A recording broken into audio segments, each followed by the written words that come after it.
Apoio Cultural. Santa Casa Saúde. Seu bem-estar em todos os nossos planos. Alto Posto Berrandão, 24 horas com você. Alô, telespectador da TV Barretos, seja bem-vindo ao programa Quero Saber. O programa Quero Saber é feito com muito carinho para o seu conhecimento e entretenimento. Esta é a proposta de nosso programa.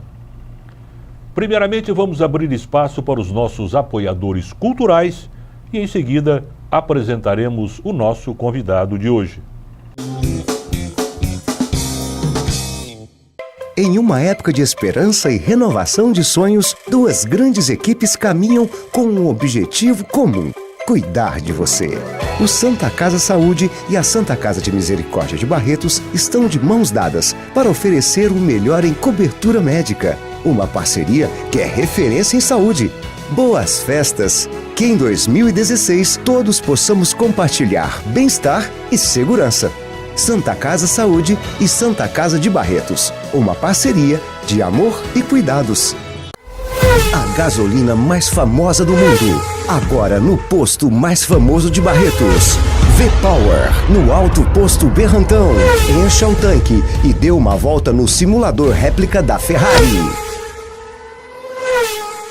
Hoje nós temos o máximo prazer de trazer novamente ao programa o ex-promotor de justiça. Tem promotor que não gosta que fala ex-promotor, ou promotor aposentado, ou promotor em disponibilidade, sei lá. Ex-promotor de justiça, já não está mais atuando no Ministério Público. Ele pertence à Academia Barretense de Cultura, é um homem de muita cultura, não só porque pertence à Academia. Já nos programas anteriores, nós falamos sobre, ele falou, sobre a vida e as obras do grande poeta português Fernando Pessoa. Hoje nós trazemos novamente o Dr. José Henrique para abordar importantes assuntos também da atualidade e falar principalmente sobre esse grande poeta gaúcho que é Mário Quintana. E vamos falar também sobre a importância da poesia na vida das pessoas. Por que nós devemos ler poesia? Por que nós devemos aprender ou a fazer poesia ou interpretar uma poesia? Doutor José Henrique de Freitas, que prazer tê-lo novamente no programa. Muito obrigado. O prazer é meu. O senhor é que é um temerário de me convidar mais uma vez. Não, mas é bom convidar gente que tem cultura, né, para transmitir alguma coisa ao nosso telespectador. Certo. Essa é a finalidade do programa, né? Exatamente. Mas é uma alegria estar aqui, sempre o competente Jorge aí acompanhando também na parte técnica. Grande Jorge Metz, Isso. Né? Um dos fundadores da TV Barretos. É, né? Sim. E é uma maravilha falar sobre poesia, né? O mundo está precisando de poesia. Muita poesia, né? E é interessante. Certa vez, não cortando e já cortando. Sim, não sim. Cortando, eu escrevendo, digitando em redes sociais, o grande promotor também, seu colega, na época, o doutor Zé Ademir foi seu colega também atuando. Né? Trabalhamos juntos. Trabalharam juntos. Ele também gosta muito de cultura. Gosta. E ele falou que o mundo realmente, escreveu embaixo, né? Porque eu falei que falo poesia no final do programa e ele já esteve aqui comigo.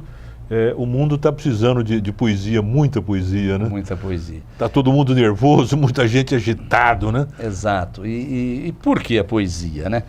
Também... É isso que eu gostaria de perguntar para o doutor José Henrique de Freitas. Qual é a importância da poesia? Por que nós temos que ler poesia? Temos não. Por que é gostoso ler poesia? O que representa? Ela transmite muita cultura. Por que a da poesia, doutor? Eu não sei se eu comentei isso no programa quando eu falei sobre o Fernando Pessoa, mas se eu já falei, me perdoem, são os meus cabelos brancos, né? Mas... Nossa, fala de novo, não tem problema. O Balzac tem uma obra extraordinária, fantástica, né? Que são toda a obra dele baseada na vida francesa. Quem quiser conhecer a França do século XIX tem que ler Balzac. Balzac, né? E Balzac tem um romance dele que um dos personagens é um jovem poeta. E ele pega um jornalista e vai encontrar um editor para seus poemas. Isso em Paris, né, na culta Paris, que era o centro cultural da época. Da época, né, do mundo. E aí o editor fala para o rapaz, o que você tem? Tem um livro de poesia. Aí o editor fala, mas você não tem nenhum romance, né? Ele falou, não tenho, eu sou poeta, né? Ele falou, olha, poesia não vende, viu? Poesia, você pode até pagar para editar isso aí, eu também vou perder dinheiro. Depois os seus livros vão acabar tudo sendo vendido naquelas barraquinhas à margem do Rio Sena, lá em Paris. Né? Veja isso, no auge da vida cultural da cidade que se dizia mais culta, né? Já se falava nisso. Né? Já se falava nisso. O Rubem Braga, o maior cronista que o Brasil conheceu, e as novas gerações nem sabem quem é Rubem Braga. Rubem Braga, né? A crônica é um gênero, você que milita no jornal sabe disso, é um gênero interessante, que a crônica é um instantâneo diário, né?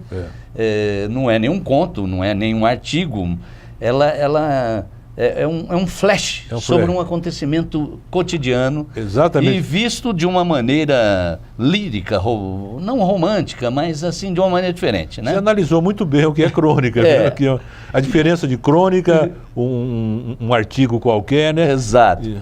Então são coisas do cotidiano. E o Rubem Braga, genial, maravilhoso, ele tem as melhores crônicas, né?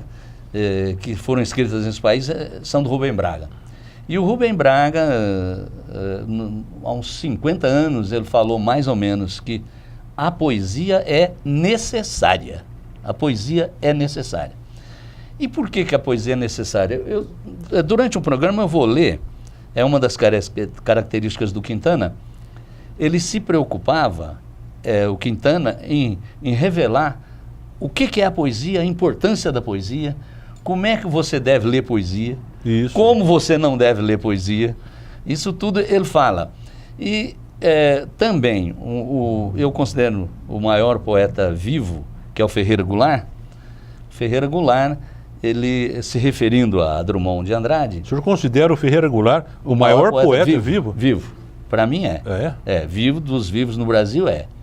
Tem ele, tem o Tanús Cardoso, que ganhou um prêmio aqui no concurso...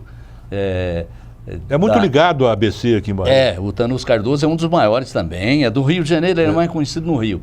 Ganhou um prêmio aqui do concurso de contos da Academia Barretana de Cultura. Mas o Ferreira Goulart, ele disse que, certa vez, falando de Drummond, né, ele falou, ninguém é obrigado a gostar de Drummond, de Carlos Drummond de Andrade, o grande, né, Carlos Drummond de Andrade. Mas o seu mundo fica mais pobre se você não conhecer Carlos Drummond de Andrade. Então, a poesia é a forma mais elaborada, mais perfeita de literatura.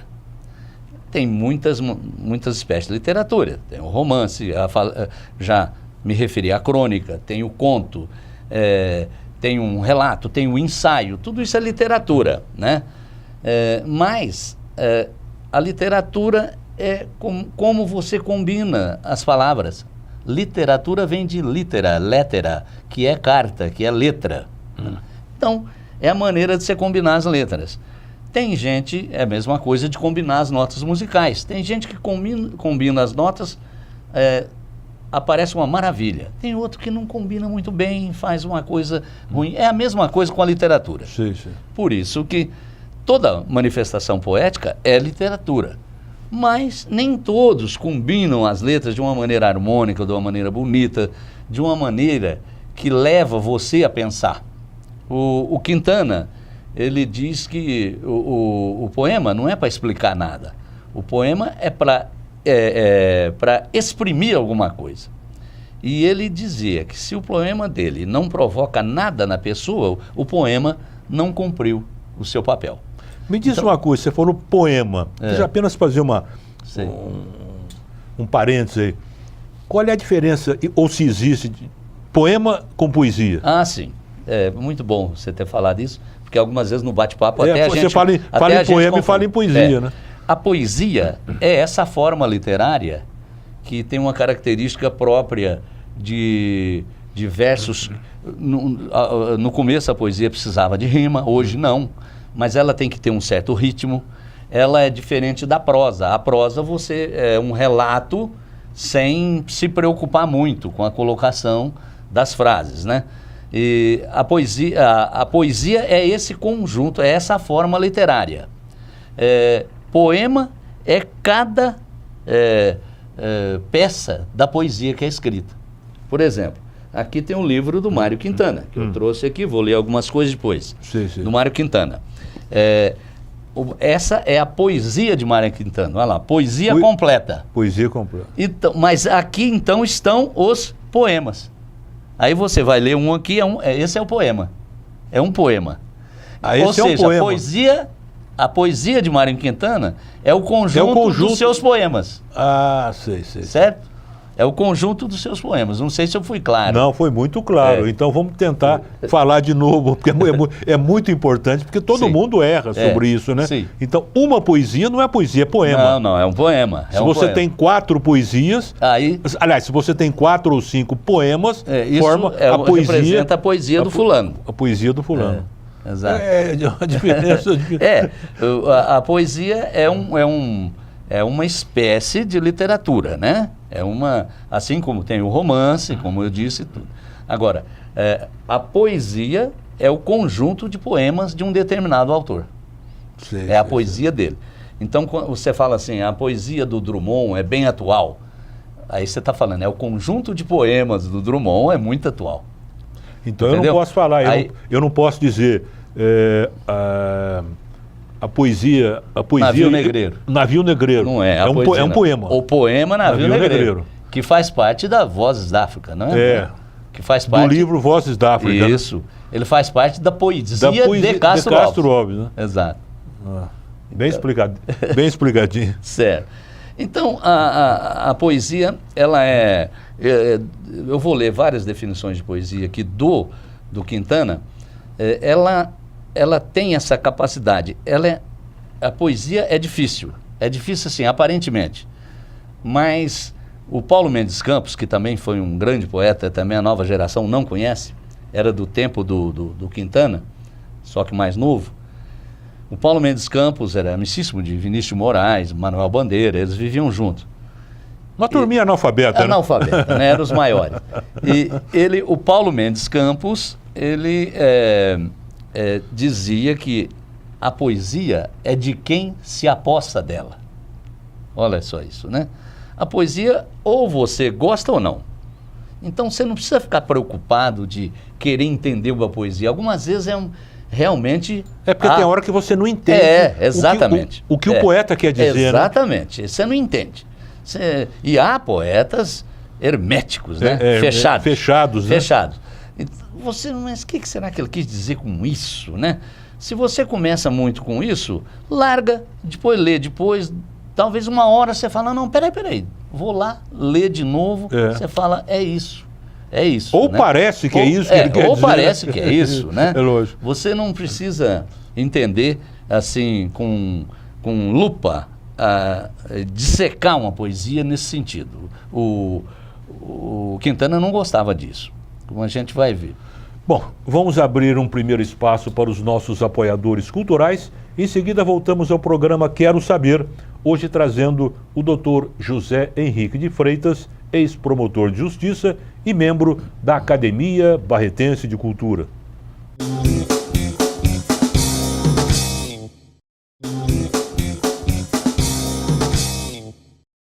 Voltamos a apresentar o programa Quero Saber, hoje trazendo o Dr. José Henrique de Freitas, ex-promotor de justiça, membro da Academia Barretense de Cultura, e hoje nós o trazemos ao programa, além de todos os assuntos importantes, estamos falando também, ou vamos falar mais ainda, sobre a vida e obra do grande poeta gaúcho Mário Quintana. A gente está falando sobre essas diferenças de poesia e tal, e o senhor estava comentando sobre o assunto. Sim, eu vou dar um exemplo, se você me permite. Permito. Eu trouxe aqui uns poemas do Quintana. Você perguntou, mas qual a diferença entre quais são as características da poesia? O que diferencia uma poesia de um trecho em prosa, né? Isso. Muito bem. E como é que se faz uma poesia? Se tem que ter muita regrinha, porque o difícil aquelas rimas que parece que não precisa hoje, né? Não, a poesia passou por evoluções, né?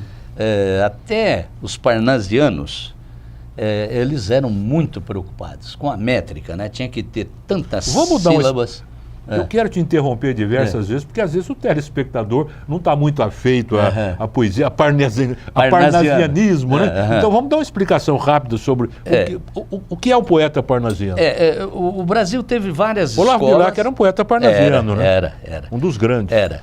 E ele, o próprio nome dele, né? Olávio Braz dos Guimarães Bilac, é um dodecassílabo, o próprio nome dele era coincidência. Mas, então, essa poesia, o parnasianismo tem uma série, é um dos últimos movimentos, assim, cheio de regras, por assim dizer. Até alguns autores que depois se tornaram modernos, têm influência do parnasianismo. O Mário de Andrade, que fez a Revolução de 22 da Semana de Arte Moderna. A famosa Semana de Arte Moderna. Ele, no começo das poesias dele, você vê a influência da preocupação das rimas, da quantidade de sílabas certinhas. Tem que ter certinho. Rimas e tal. Então, essa era uma característica. E o parnasianismo era muito rígido nesse ponto. Muito rigoroso. Muito rigoroso. Então, depois, os modernos, né? Eu já citei Mário de Andrade. E o próprio Quintana, a gente vai ver que a poesia dele, ele começou com os sonetos. O soneto é uma fórmula, são 4 estrofes, né, 2 conjuntos de 4 estrofes e 2 de 3. Tudo com o número de sílabas certas, as pausas certas, as rimas, tudo no lugar certinho. Eu não vou explicar aqui, mas quem lê um soneto já vê. O soneto é uma forma clássica de poesia, né? Um poema escrito com soneto é um poema bem trabalhado. O Quintana começou, o primeiro livro dele, né, Rua dos Cataventos, 1940, você vê, 1940. Os modernistas já, desde 22, 27, já escreviam obras já completamente revolucionárias. Mas ele, em 40, lançou um livro só de sonetos. Eu vou ler um soneto dele aqui, um livro maravilhoso, onde ele obedecia essas rimas. Depois, não, nesse livro da Rua dos Cataventos, tem alguns sonetos onde ele já desobedece algumas regras. E depois veio o verso livre, que não precisa rima, né? Mas tem que ter harmonia. Tem que ter harmonia. Tem que ter harmonia, tem que ter ritmo e tem que ter conteúdo. Lógico. A pessoa tem que trazer alguma coisa. O que é o linguajar poético, né? Existem vários exemplos. Os livros de literatura traz um exemplo, onde ele cita uma poesia do Drummond. Traz o estilo jornalístico, que é o seu campo, né? Um operário caiu lá do prédio. Então, no dia tal, olha, operário despenca, cai do prédio, né? O Drummond tem um poema onde ele faz assim um salto no abismo, né? Então, é completamente diferente a linguagem. Sim. Eu vou dar um exemplo aqui também do Quintana. De vez em quando os jornais publicam notícias de crime, o crime da mala. O sujeito mata a mulher, esquarteja, coloca dentro de uma mala, né? Coloca, essa mala vai para um navio. De vez em quando tem, até pouco tempo teve, que é o crime da mala. O crime da mala, né? E teve um desse lá no Rio Grande do Sul. O crime da mala, o jornal noticiou que o sujeito matou a mulher, se esquartejou e tal. Né? Querendo vingar da mulher, beijo depois da morte, cara bonzinho, essas né? coisas. Bom, muito bem. Ele escreve, o Quintana... sobre o crime da mala? Então, mas olha aqui. Olha a linguagem, o que ele pegou desse fato, de um crime da mala... Que é um fato jornalístico. Jornalístico, né? E ele fez um poema. Um poema, né? E o poema dele é do livro Baú de Espantos. Baú de Espantos é de 1986. Os títulos dos livros do Quintana são um achado, né? Esse é Baú de Espantos. Quer dizer, de baú de espantos você tira uma coisa, que é isso, né? 86. Então, o poema é O Último Crime da Mala. Na mala, que nem o anjo da guarda, nem o delegado do distrito, nem eu mesmo consigo encontrar, está a minha imagem única, fechada a chave, e chave caída no fundo do mar. Não adianta chamar escafandros, nem homens rãs, nem a sereia mais querida, nem os atenciosos hipocampos. De que adianta? Não existem vestígios de mim. Então ele pegou o crime lá, ó, dessa mala, né, vocês não vão achar nada. Pode, não tem vestígio. Os hipocampos, né, os cavalinhos lá do mar, né? Então, esse é um estilo ele tem uma definição de poema que eu vou... várias aqui. Uma delas é essa, olha. Está no livro A Cor do Invisível, de 1989. Ele define: o poema é uma garrafa de náufrago jogada ao mar. Quem a encontra, salva-se a si mesmo. Bonito, gostei. Então, gostei. Essa é uma das características da... E o Quintana falava, não, todo mundo deve fazer verso, né? Todos os poetas. Ele atendia muito, porque muitos poetas novos, né, vinham apresentar os versos para ele. E ele já estava cansado, mas atendia. Algumas vezes ele perdia a paciência, né? Conforme a chatice do sujeito, mas ele falava, não, tem que fazer verso, tem que fazer verso. É melhor fazer verso do que não fazer, né? Vamos falar um pouquinho do Mário Quintana desde Ele sempre morou no Rio Grande do Sul, não? Sempre. Sempre? Sempre. Porto Alegre, que era a cidade dele? Não, ele nasceu em Alegrete. Alegrete. Alegrete quase na divisa do Uruguai. Né? Nasceu em 1906 e morreu, mas só que ele lá, é claro, aprendeu com a família, né? Se alfabetizou até os 7 anos, entrou no, corresponderia ao primário, né? O grupo escolar. Depois ele saiu com 13 anos de Alegrete e foi para o Colégio Militar em Porto Alegre. O pai dele era farmacêutico, mas os avós dos dois lados eram médicos. E ele foi para o Colégio Militar. Mas ele conta que ele só estudava português, história e geografia. Matemática ele nem lia e tal. Ele fazia assim, de qualquer jeito. Qualquer jeito, para passar de ano. Exato. E ele fica lá até 1924, e depois em 25 ele volta para a casa, para Alegrete, para o pai dele. Era farmacêutico, para trabalhar com o pai como prático de farmácia. E ele fica lá um certo tempo, e é interessante que Drummond de Andrade também o Carlos Drummond de Andrade foi farmacêutico. Ah, foi também? O Érico Veríssimo também. O Érico Veríssimo também trabalhou como farmacêutico, o pai era. Interessante essas características. A primeira formatura do meu pai também foi farmacêutico, depois fez medicina. Né? É interessante isso, né? Mas ele morreu, então, em Porto Alegre, com 88 anos. E até o último ano da vida dele, ele escrevia livros de poesias. Para você ter uma ideia, em 1940, ele publicou esse livro de sonetos. Aqueles críticos mais exigentes os sonetos são maravilhosos, mas eu vou falar, o soneto já está ultrapassado, é aquela história que nós falamos.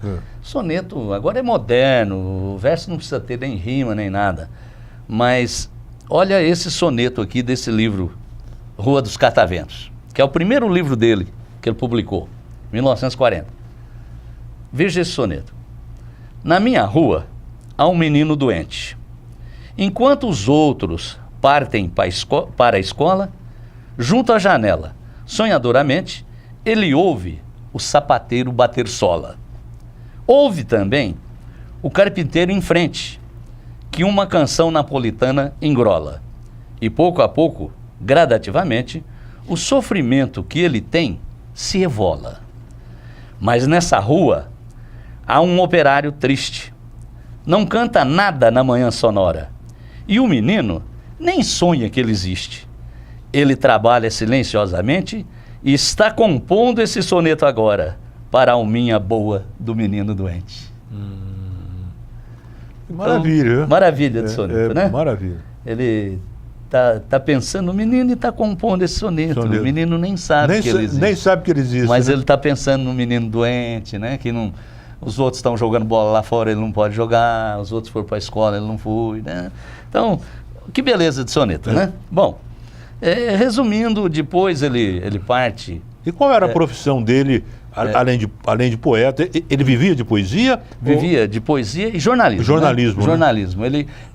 Ele foi... Depois que ele voltou lá para Alegrete, ele volta para Porto Alegre, e aí ele vai trabalhar na Editora Globo, que não tem nada a ver com essa Globo atual, não. Chamava Editora Globo, É. Mas você vai contar tudo isso no próximo bloco. Certo. Vamos abrir primeiramente um intervalo, outro intervalo para os nossos apoiadores culturais e voltamos já já com o programa Quero Saber, hoje trazendo o Dr. José Henrique de Freitas, da Academia Barretense de Cultura.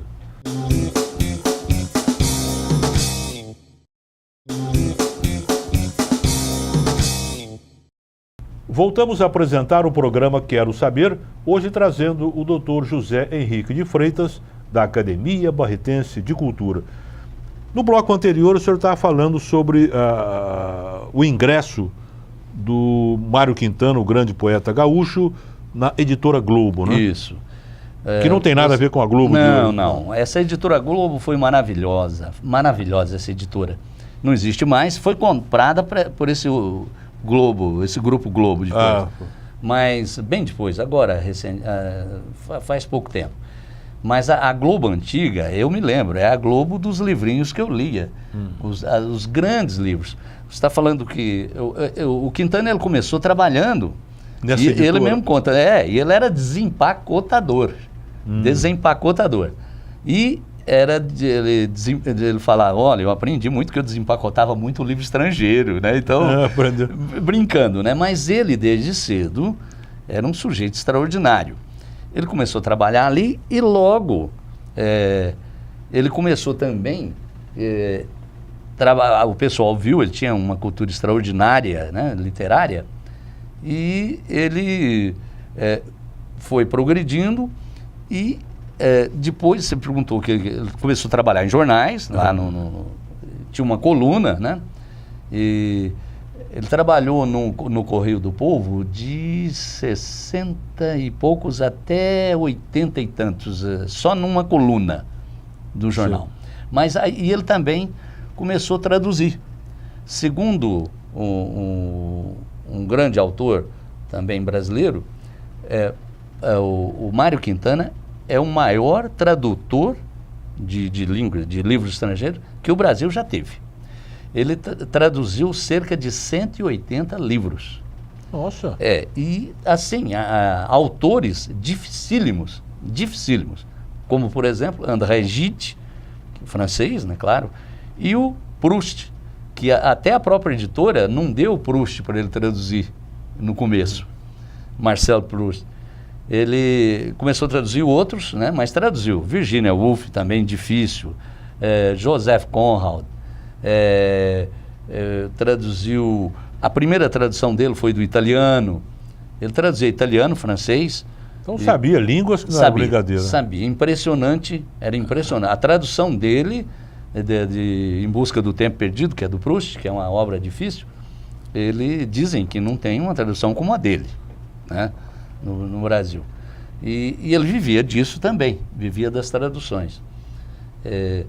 E ali ele foi ficando, né, o primeiro livro dele é em 1940, né, e ele teve... geralmente pergunta-se na poesia de Quintana, né, quais foram as influências que ele teve, né? Quais foram as influências? Uma das características principais do Quintana é que ele nunca se prendeu. Nós falamos aqui na evolução da poesia, o modernismo, tudo. Ele nunca entrou numa categoria dessa de eu sou modernista.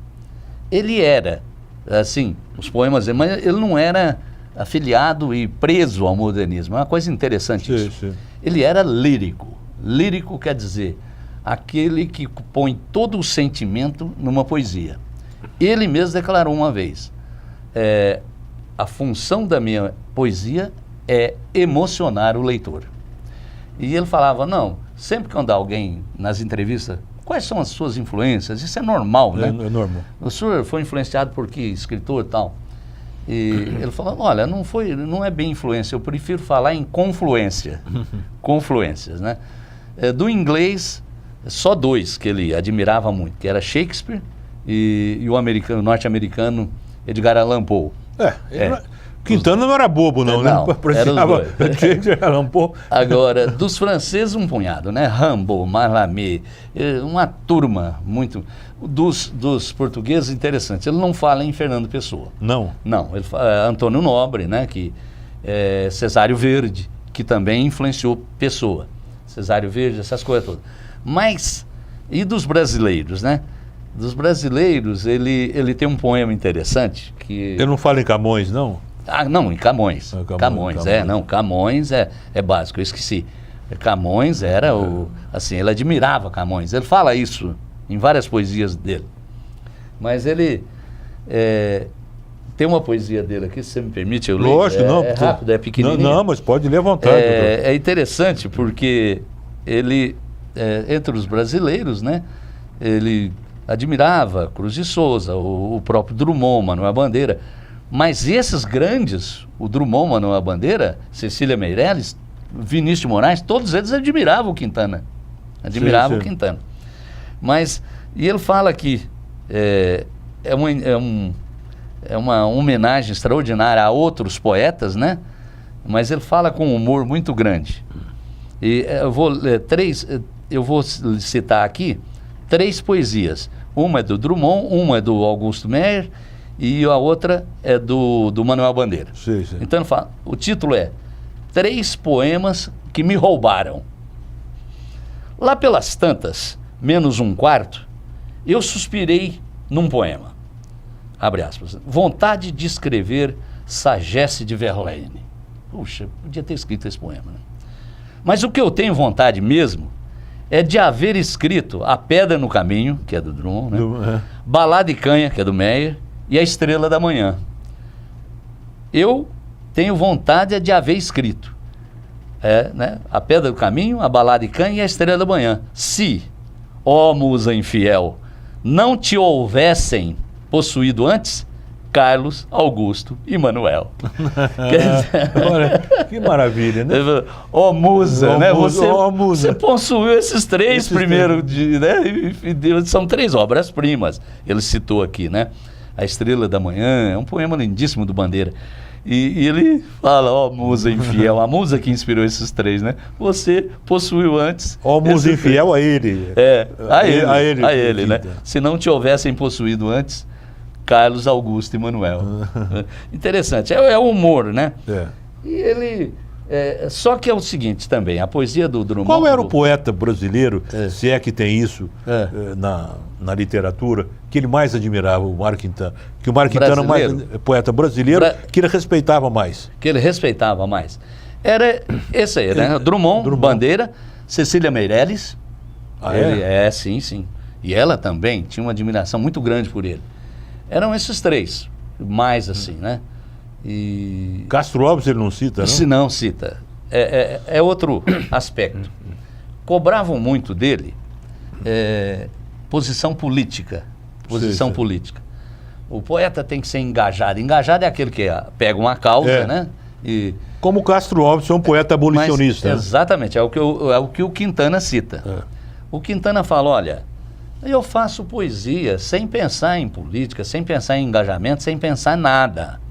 Porque é muito difícil o poeta ser um bom poeta e ser um sujeito engajado numa causa social, numa causa política. Ele falou, o único que conseguiu isso foi Castro Alves, que era um gênio. Então, era um gênio ele mesmo. falou o único, que era um poeta extraordinário e era um sujeito engajado. Então, ele considerava ele um gênio, né? É um gênio.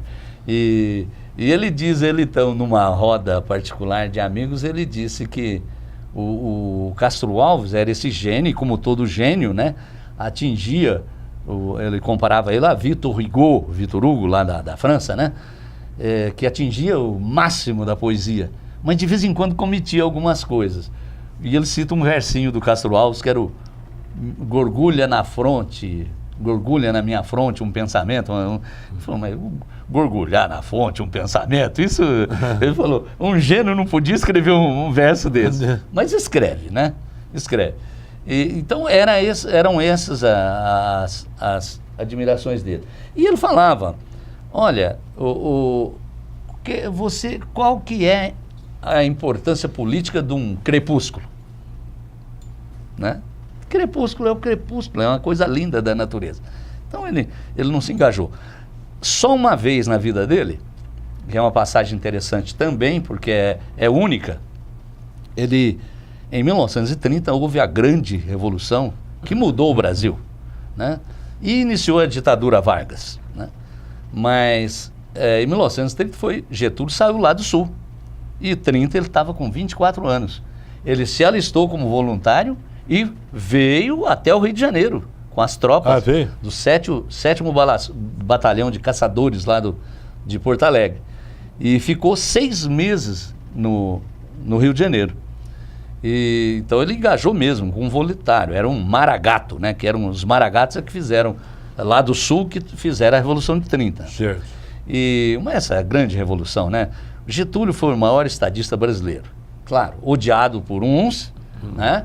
Mas em termos de estadista foi ele, depois Juscelino. Pode parar. Eu não acho outro. Pode parar. Eu não acho outro. Né? É difícil. É difícil.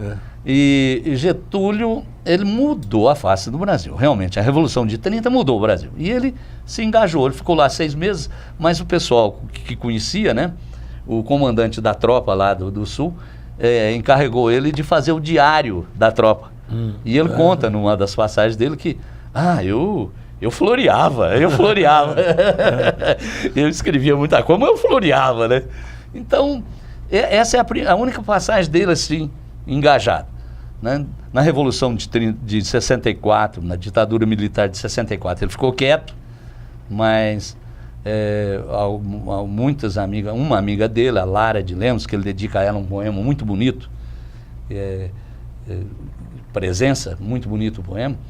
Essa foi perseguida, foi presa, né? Mas ele tem essa característica, ele não se engajou em nada e também não entrava em movimentos literários nenhum movimento literário. E ele ficava na dele, fazendo a poesia dele, foi evoluindo. Em 1966 é que ele adquire a fama nacional, porque ele era do Sul.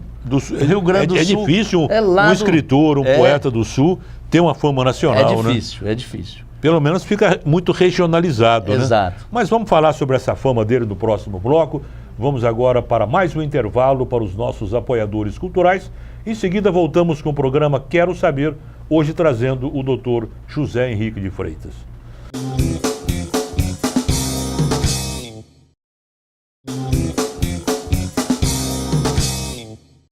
Voltamos a apresentar o programa Quero Saber, hoje trazendo o Dr. José Henrique de Freitas, ex-promotor de justiça e membro da Academia Barretense de Cultura. Hoje no programa estamos abordando primordialmente a vida e obra do grande poeta gaúcho Mário Quintana. No bloco anterior a gente estava falando sobre quando ele adquiriu a fama nacional. A fama nacional, exatamente. Ele... E é uma outra coisa curiosa, porque ele conta isso quando ele era jovem, lá em Alegrete, na cidade natal dele, ele foi consultar lá uma cigana que lia a sorte e tal, e ela falou para ele: você vai ganhar fama quando você tiver 60 anos. Você vai ser famoso. Ele nem ligou, falou: isso é conversa, né, tal. Mas em 66... o Vinícius de Moraes, Paulo Mendes Campos, Manuel Bandeira pegaram toda a poesia dele e fizeram uma antologia, um conjunto das melhores poesias dele, e lançaram no Rio de Janeiro essa antologia. E ele foi, aí sim, recebeu uma homenagem na Academia Brasileira de Letras. Ele nunca tinha saído lá do Rio Grande do Sul. Fizeram uma homenagem a ele. E ele não queria ir, ele não gostava muito de homenagem. Ele dizia assim que essas homenagens que faz, é melhor um atentado, porque um atentado você já mata e é logo. E a homenagem tem discurso, tem discurso atrás de discurso, tem banquete de comida ruim. Então, ele não gostava. Mas o Manuel Bandeira falou: estou te intimando para você vir para o Rio de Janeiro. E ele respondeu para o Manuel Bandeira: você não sabe como é que eu sou chato entre um poema e outro. Ele tinha muito bom humor. E a academia, aí ele ficou famoso. Aí todo mundo conheceu esse Quintana do Rio Grande do Sul, que até no meio literário, de crítica, não era tão conhecido. Até 60 mesmo, a década de 60. E já que nós estamos falando, é uma das faces do bom humor dele, eu gostaria de citar duas coisas. Ele era depois ele ficou ranzinza, mas ele tinha bom humor em várias situações na vida, né? Ele se candidatou 3 vezes, não se candidatou. Levaram ele, insistiram para ele se candidatar para a Academia Brasileira de Letras. Sim. Ele tentou isso por 3 vezes, ele não. Tentaram por 3 vezes empurrar ele, e ele não foi pedir voto para ninguém. E na academia você tinha que ir. Tem que pedir voto, né? Pedir, implorar, se humilhar, né? Essa coisa toda. Ele não era disso. Fazer campanha como se fosse uma campanha para vereador, para deputado. Muito pior, né? Muito pior, né? Muito pior. Que trata de intelectuais ele pedir voto. Exato. Então, e ele 3 vezes ele foi rejeitado. Foi rejeitado. Você vê, e uma Academia Brasileira de Letras que admitiu Zé Sarney, o almirante Rademacher, que era um almirante da ditadura militar, ultimamente Paulo Coelho, que é um péssimo escritor, tá bilionário, mas é péssimo. Em termos de literatura é péssimo. Admitiu todos esses caras, e mais uns outros que a gente não lembra aqui agora, e não admite o Mário Quintana, que era para mim, né, no meu gosto pessoal, o maior poeta brasileiro. No meu gosto pessoal. Poesia, poema, é uma coisa muito particular. Mas então rejeitaram. Aí insistiram pela 4ª vez, ele falou que não. E quando eles rejeitaram, ele escreveu o Poeminho do Contra. Poeminho do Contra. Poeminho do Contra. Ele disse assim, esse Poeminho do Contra é o seguinte: todos esses que aí estão atravancando o meu caminho, eles passarão, eu passarinho. Eu passarinho. Que maravilha, né? Um bom humor, né? Ele... repete isso aí, doutor. Poeminho do Contra. Né? Todos esses que aí estão atravancando o meu caminho, eles passarão. Eu passarinho. Eu passarinho. Ele grande, né? Grande. Ele não xingou, não fez nada, mas com uma ironia e uma fineza, né? Como é que um homem desse adquire tanta cultura assim, com tantos afazeres, né? Aprendendo tantas línguas, lendo demais? Como é que esse povo tem tempo para isso? Como é que é isso? São mistérios, né? É mistério, né? É mistério, porque não é possível. Eu acho que uma pessoa dessa lê um livro por dia, né? Ou por hora, vamos assim dizer. Eu não sei, porque além disso, até os anos 50, ou seja, até os 45, antes dos 50 anos, Quintana era muito boêmio. Ele bebia muito. Bebia muito. Ele fez um tratamento para parar de beber e nunca mais bebeu. Depois dos anos 50, nunca mais. Se bebe muito, o cara tem ressaca. Como é que vai ler? Como é que vai aprender? É gênio, né? Gênio, só pode ser. Ué. Ele um dia chegou... Cabeça privilegiada demais da conta. Um dia ele chegou na redação da Globo, da editora Globo no Rio, lá em Porto Alegre, e apavorado, ressaqueado, tudo, e chegou para o editor e falou assim: olha, a fugitiva escapou pela janela. O cara falou: o que você está falando, né? Falou: a fugitiva, era um dos capítulos de Proust que ele estava traduzindo. Ah, é? Ele deixou a janela aberta, veio um vento, espalhou a tradução dele por Porto Alegre inteirinho. Ele perdeu. Então, ele era muito boêmio. É uma coisa impressionante a cultura desse sujeito. Então. O domínio do francês, né? O domínio do francês, traduzir italiano, traduzir inglês. Então, como é que tinha tempo para aprender tudo isso? Tudo isso, né? E é impressionante. E escrever. E a coluna diária dele, né? E escrever à mão, né? Aliás, esse negócio de escrever à mão, tem uma coisa interessante, se me permite, também do bom humor dele, que é muito interessante. Ele tinha, apesar de nunca ter sido rico, né? Tinha uns probleminhas. Fez fortuna ele?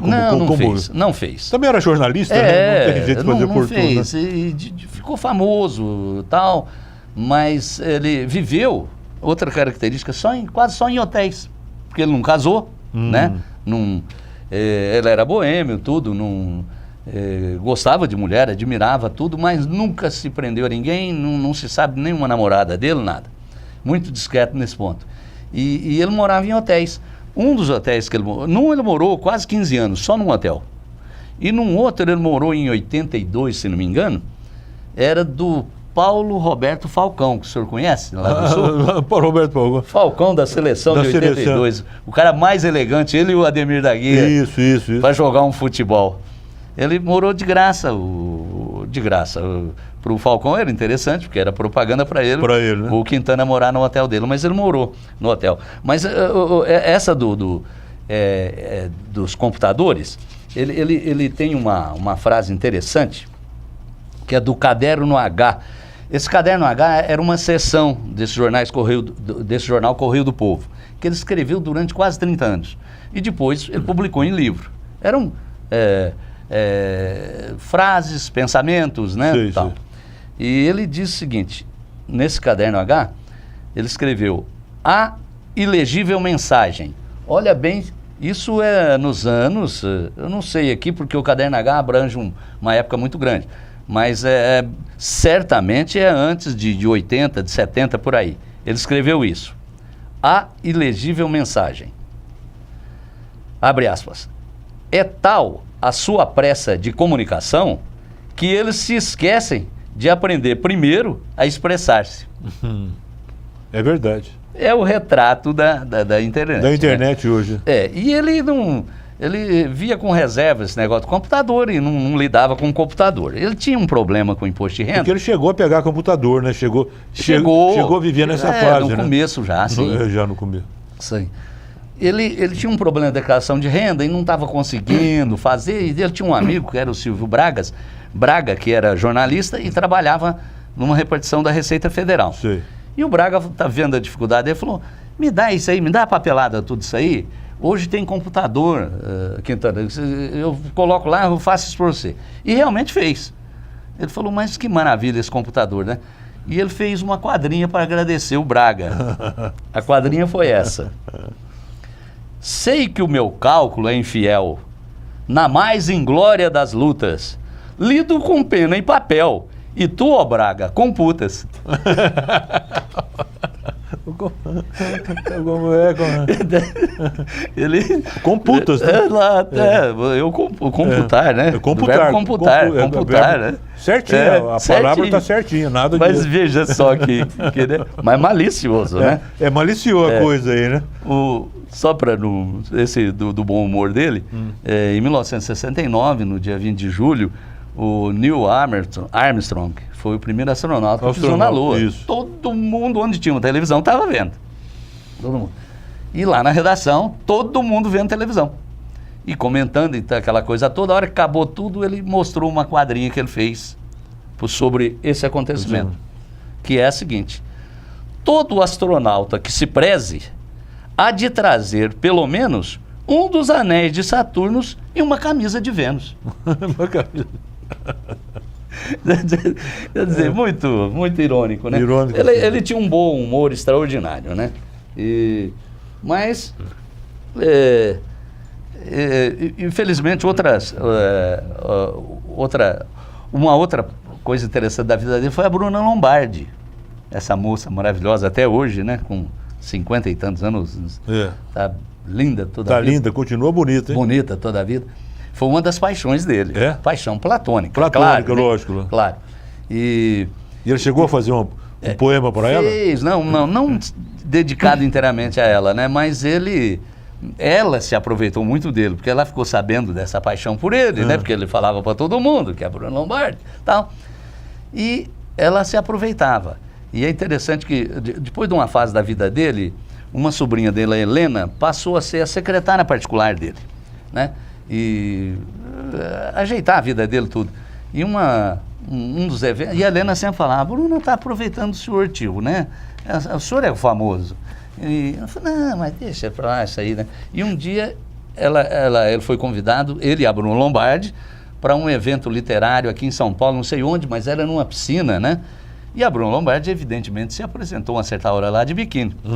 E aí a Helena, a sobrinha dele, ficou sabendo que o cachê da Bruna tinha sido muito maior do que o do Mário Quintana. E foi falar para ele. Ele falou: Helena, as pernas dela são muito mais bonitas do que a minha. Muito bem, muito mais bonito. Então ele era esse o Mário Quintana, né?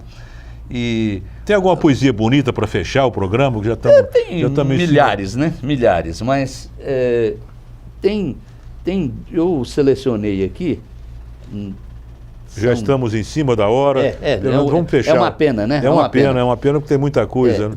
Tem uma poesia dele que eu acho uma das mais lindas, lírica, romântica, e é muito bonita, e ele dedicou para Lara de Lemos, que era uma outra grande poetisa, que eu disse que foi até presa pela Revolução de 64, para Lara de Lemos. É interessante essa poesia, se você me permite, Presença. Fazer poesia, aparentemente, depois que você vê pronta, parece que é fácil, não é.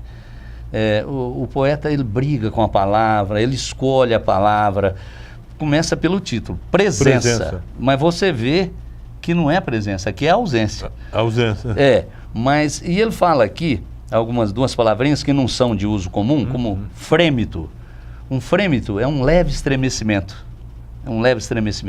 Quando você está olhando um capim assim, de tarde ou de manhã, e que ele faz assim, isso é um frêmito, né? Então ele fala nisso aqui, e ele fala também no verbo trescalar. Trescalar é calar através de. É o perfume que trescala, ele entra, né? É o verbo trescalar. Mas é presença. É preciso que a saudade desenhe tuas linhas perfeitas, teu perfil exato, e que apenas levemente o vento das horas põe um frêmito em teus cabelos. É preciso que a tua ausência trescale sutilmente no ar, trevo machucado, folhas de alecrim, desde há muito guardadas, não se sabe por quem, em algum móvel antigo. Mas é preciso também que seja como abrir uma janela e respirar-te azul e luminosa no ar.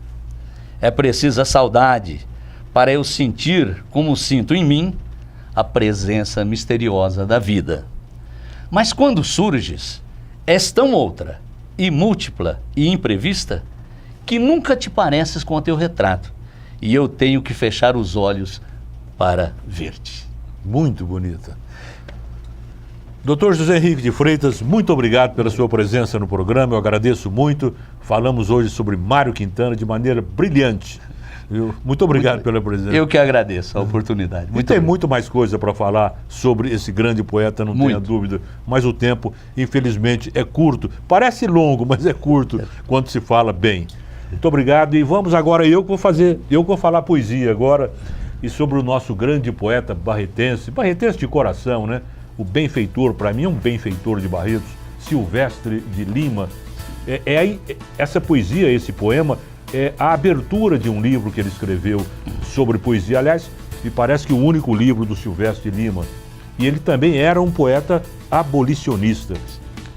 Essa é a introdução. Eu estava hospedado em uma fazenda um dia. Era alta noite e eu dormia sossegado. Quando julguei ouvir uns gritos de agonia que partiam de dentro, ergui-me estonteado e abri a janela. A treva era sombria, porém o largo pátio estava iluminado por imensa fogueira, e eu pude, revoltado, ver o crime feroz que ali se cometia. Era o castigo a um preto. Os látegos cortantes rasgavam-no, e o sangue, em ondas triunfantes, coalhava em derredor da vítima açoitada. Senti então o horror que causa uma injustiça, e arrancando uma espada às forjas da justiça, eu prometi vingar a raça escravizada. Muito obrigado mais uma vez, Dr. José Henrique de Freitas. Obrigado ao telespectador da TV Barretos e até o próximo programa, se Deus quiser.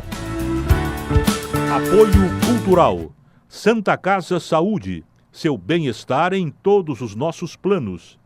Alto Posto Berrandão, 24 horas com você.